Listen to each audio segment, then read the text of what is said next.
Ec40 Fairy Tales and Their Messages. Soul to Soul Talk. Fairy Tales and Their Messages. Life Guiding Conversations with Morai, Amoro and Jenai Summer. Let's talk about fairy tales and their hidden messages, Jenai, spoke Morai, Amoro. What do you mean, Morai, with hidden messages? Asked Jenai.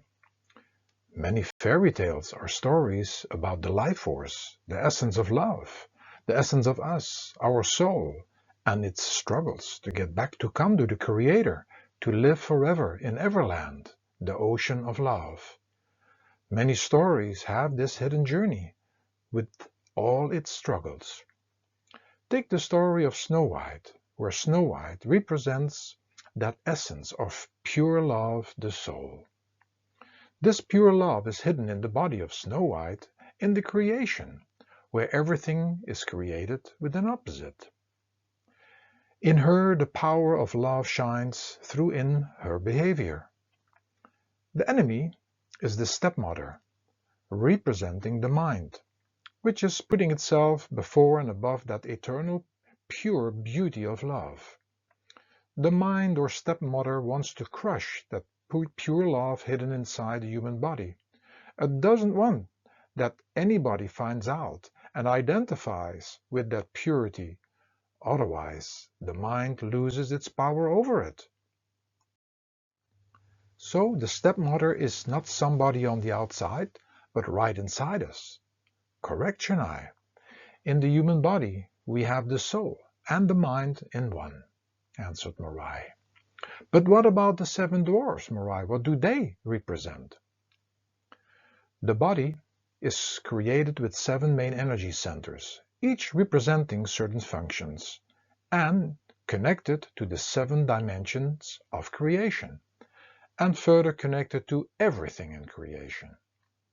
The seven dwarfs, with their individual characters and dressed in the seven colors of the rainbow, represent these seven dimensions and centers, which we are a part of in the creation, and Snow White tries to hide out with them.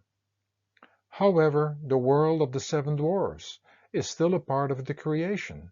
Thus Snow White still got tricked by her stepmother, the mind, disguised in endless ways. These are the endless temptations which our mind, or in other words Kalimubanko, has, in order to keep us away from discovering who we really are. We all have fallen asleep and became unconscious of Kandu and our real self.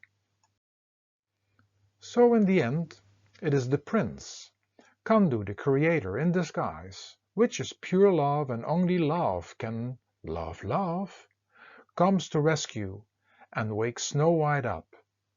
She goes with Kandu disguised as the prince, and they live happily ever after. This is the uniting or marriage of us as souls, drops of the eternal ocean, with the ocean of love. In other stories, the connection to the mind is explained as a spell which is put on to the soul. The soul forgets that it is a soul and is starting to identify with the creation and falls asleep, or is changed into a beast, frog, or a swan, which then needs to be woken up. The love relationships in these stories are not to be looked upon as worldly relationships, which many people do and get disappointed within the reality of creation, which is created in duality.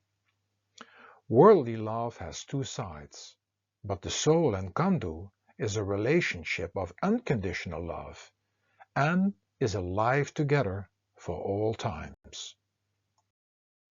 Thank you for this explanation, Morai. But tell me more, asked Jenai. What about the story of Hansel and Gretel? I will not go into the entire story about two souls that got lost and trapped, but was it not in the story that they had left a trail to find their way back again? And what about Sleeping Beauty? Is the title not speaking for itself? Have we not fallen all asleep and hope to become awake again one day to be with Kandu the Creator? Look at the thin heart at the end of the story of the Thin Soldier, where he and real love have become one. In other stories we meet dragons. Sometimes these dragons are the representation of the mind, and other times they are the protector for the eternal treasure of life. In many stories the characters get lost. Deep inside of us, we know the path we once came down on in consciousness to this world, and we must look deep inside of us to find that path again. But first, we really need to want to go back home again. Here comes the rescuers, the fishermen of souls, the shepherds, the lights on earth, the real lovers of the Lord, masters, guides, and teachers, and their guidance and teacher in the play. We cannot get ourselves out of the forest of the mind, and need the help of one who has done it.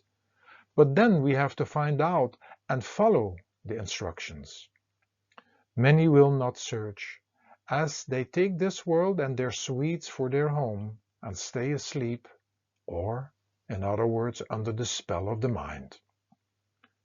What about the stories of 1001 Night, Morai? Asked Jenai. Most of these stories, coming from another part in the world and another time in history, also have many deep messages. But why in children's stories, Morai? At certain times in the history, certain information was not to be talked about, as it was seen against the religion of a certain country and very dangerous. So writers and teachers disguise the information inside fairy tales. As said before, most of them have guiding messages for those who can understand and decipher them. In addition, children's stories hopefully remind us that in essence that we are children of Kandu. And when the child within us gets touched by these stories, it connects us or reconnects us. What do you mean connect and reconnects us?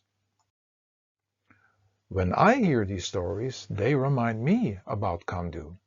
They bring me back in a world of magic and fantasy.